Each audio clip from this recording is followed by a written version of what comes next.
Mahalan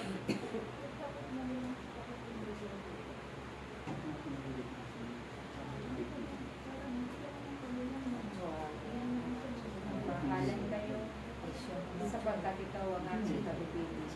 Kung ako'y paakyat sa kalangitan, sa kaharian ng aking amang sama.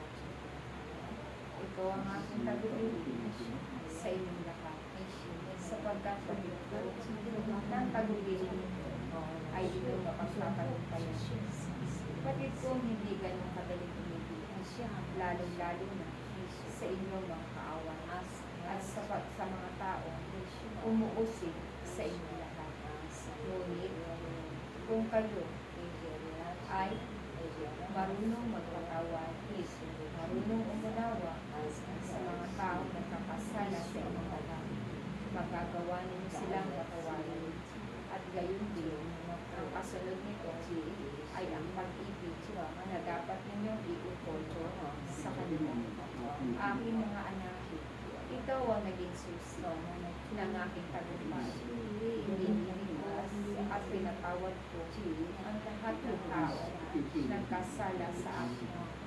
Hindi ako nagkalimutan ni munti man ng galing sa aking kalooban, sapagkat ito ay hindi nagmumula sa kalooban ng aking ama.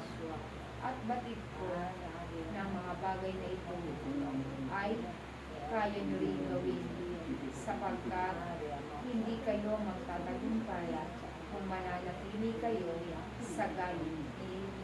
Kaya't aking mga anak, kung nais ninyo ang tagumpay, sumunod kayo sa aking mga katuroan, sapagkat ang katuroan ito ay siyang magdadala sa inyo sa buhay na walang hanggan. Ito ang magiging susi ng inyong kaligtasan sa araw-araw, at ito rin ang magiging susi ng inyong kasaganaan sa inyong buhay.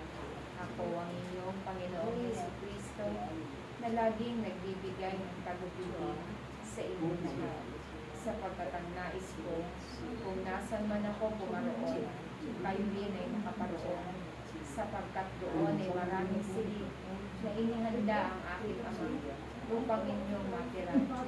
Kaya't pagsikapan ninyo na kayo'y makasunod sa kanyang kalooban. Kayo'y patuloy lamang na maghayag ng aking salita na nagbibigay liwanag sa sangkatauhan, at patuloy na tanggapin ang mga pag-uusig.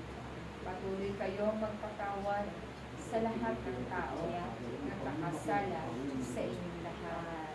Lagi ko kayong ipamamagitan sa aking Ama, na kung saan man kayo pumaroon sa inyong paghayo, kayo ay magtagumpay.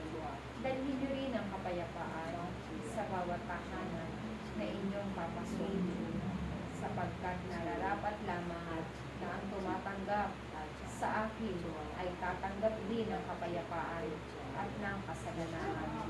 Ako ang inyong Panginoong Jesucristo, lagi ninyo akong kasama sa inyong paghayo, at sa bawat inyong pagtitipon, ako'y nasa inyong kalagitnaan, sapagkat ito ang nakasaad sa mabuting balita. Lumakad kayo sa liwanag at huwag pumunta sa kadiliman. Tanggapin ninyo ang salita na nagbibigay buhay, at manalig kayo at magtiwala at sumumpalataya upang makamit ninyo ang buhay na walang hanggan.